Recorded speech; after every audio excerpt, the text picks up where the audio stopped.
Oh, gross. That's on me now. Ugh. Every now and then you hear stories about people getting punished for doing the right thing. It's few and far between because I think most people are of goodwill and have a degree of common sense. But I cringe when I hear stories like I did the other day, like this one about this kid who had a hunting rifle. It was locked up and secured fully in the trunk of his car from a hunting trip over the weekend.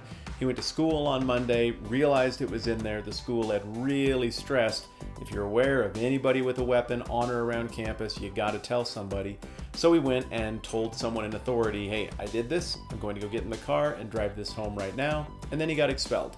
He did the right thing. He was aware of a firearm on campus. He did what it took to make the firearm go away from campus, and he properly notified the appropriate person.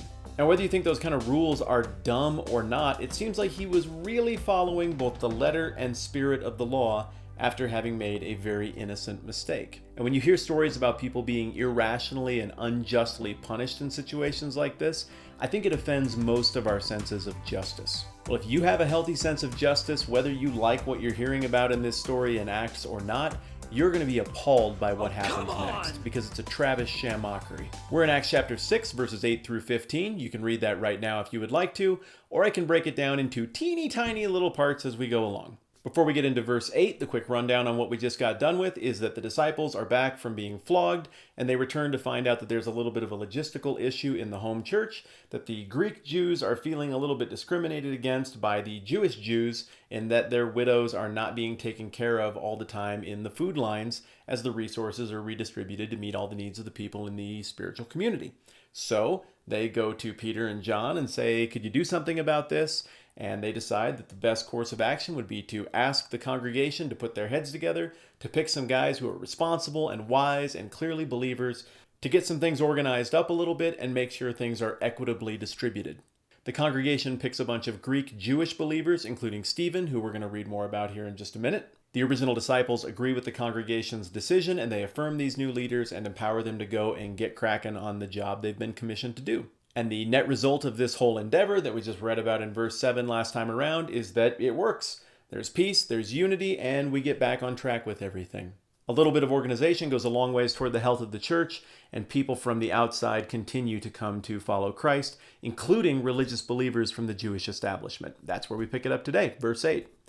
Now Stephen, a man full of God's grace and power, did great wonders and miraculous signs among the people. So it takes about 2 seconds worth of Bible to figure out that Stephen is going to do a lot more than wait on tables. Yeah, maybe he was given kind of a menial job in the first place, but immediately we see that something special is happening in his life, something so special in fact that Luke characterizes it as miraculous. And this is the first time that we see somebody from outside the original group of disciples being a part of miraculous things. We've seen a pattern throughout the book of Acts.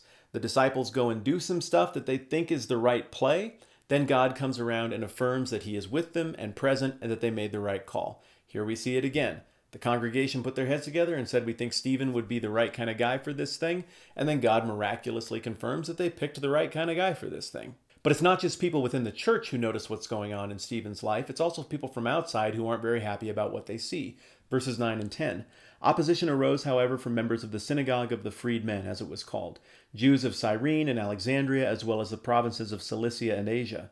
These men began to argue with Stephen, but they couldn't stand up against his wisdom or the Spirit by whom he spoke. Could we just go for like half a page with just good things happening without someone coming along and trying to ruin it or stop it? It's kind of a frustrating yet very repetitive pattern 6 chapters in. Last time around, I talked about how organized religion takes too many hits unfairly, in my opinion.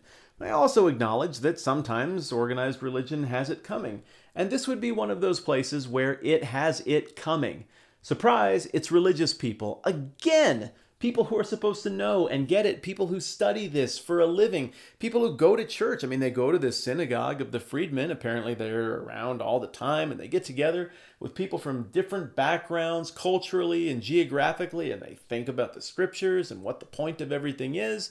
And what's the net result of all of that putting their heads together? It's to oppose something that's blatantly and obviously good and from God. So who are these critics? We know a little bit about them from the text and from outside of it. The synagogue of the freedmen served people who generations back had been liberated from slavery or indentured servitude, and it tended to be a gathering place for people who were very serious about Jewish religion, but were from disparate cultural backgrounds around the Eastern Mediterranean. There is a noticeable absence of Babylonian Jews, who we know at this point had a very different cultural tradition, and even some different reads on theology than these Grecian Jews. If you want to know how we ended up with Grecian Jews and Babylonian Jews and Jewish Jews, I'd recommend going back and checking out episode 1 of this entire series on Acts, because I kind of cover the history of all of that stuff. You might find it useful. Luke gives us some beautiful subtext here. The whole situation started because some Grecian Jews were being overlooked. So the church found some Grecian Jewish believers to make sure they wouldn't get overlooked anymore. Out of that emerges a significant leader, Stephen. But then it's Grecian Jewish Jews who come back and reject Stephen and oppose him. Kind of the same way we see Jesus being rejected in his hometown of Nazareth and by his larger ethnic community. I don't know what Stephen was specifically talking about or how he was maneuvering rhetorically to outwit these guys as described in verse 10, but what I do know is that Jesus had promised those he was commissioning that they should go out confident in the knowledge that God was going to have their back and help them know what to say when they found themselves in these situations. We see a pretty good track record so far of what looks like God delivering on that.